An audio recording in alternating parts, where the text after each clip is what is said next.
ಹೈನುಗಾರಿಕೆ ಕೃಷಿ ಬಾಂಧವರಿಗೆ ಒಂದು ವಿಶೇಷವಾದಂತಹ ಒಂದು ಇದನ್ನು ಪರಿಚಯ ಮಾಡಿಸ್ತಾ ಇದ್ದೀವಿ. ಇದು ಶುಂಠಿ ಹುಲ್ಲು.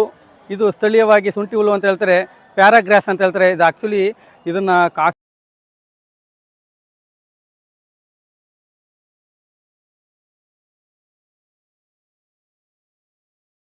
ಶುಂಠಿ ಹುಲ್ಲು ಅಂತ ಹೇಳ್ತಾರೆ. ಇದು ಪ್ಯಾರಾಗ್ರಾಸ್ ಅಂತಲೂ ಹೇಳ್ತಾರೆ.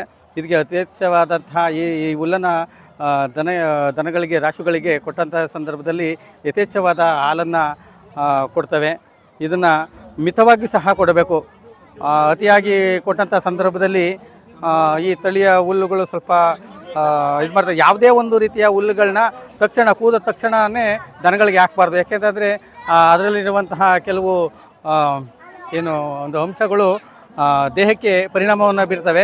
ಹಾಗಾಗಿ ಒಂದು 5 ಅಥವಾ 10 ನಿಮಿಷಗಳ ಕಾಲ ಕೂದ ನಂತರ ಇಟ್ಟು ನಂತರ ಹುಲ್ಲುಗಳನ್ನು ಹಾಕಬೇಕು. ಮತ್ತು ಇದು ಗಿನ್ನಿ ಹುಲ್ಲು. ಇದು ನೋಡೋಕ್ಕೆ ಮನಮೋಹಕವಾದಂಥ ಹೂವಿನಂಗೆ ಕಾಣ್ತದೆ. ಆದರೆ ಇದನ್ನು ಇದು ಗರಿ ಅಂತ ಹೇಳ್ತೀವಿ, ಇದನ್ನು ಸ್ವಲ್ಪ ಉದುರಿಸಿದ ನಂತರ ಹಾಕಬೇಕು. ಸಹ ಅತ್ಯಚ್ಛವಾದಂತಹ ಹಾಲನ್ನು ಕೊಡೋಕ್ಕೆ ಉತ್ಕೃಷ್ಟವಾದಂತಹ ಹುಲ್ಲು ಇದು ಮಾರ್ವೆಲ್ ಹುಲ್ಲು ಅಂತ. ಇದು ಮಾರ್ವೆಲ್ ಹುಲ್ಲು. ಇದು ಸಹ ಒಂದು ಹೂವಿನ ರೀತಿಯಲ್ಲೇ ಇರ್ತದೆ. ಆದರೆ ಇದು ಗಿನ್ನಿ ಹುಲ್ಲು ಅಥವಾ ಶುಂಠಿ ಹುಲ್ಲು ಥರನೇ ಇದು ಸಹ ಉತ್ಕೃಷ್ಟವಾದಂಥ ಹಾಲನ್ನು ಕೊಡುತ್ತದೆ.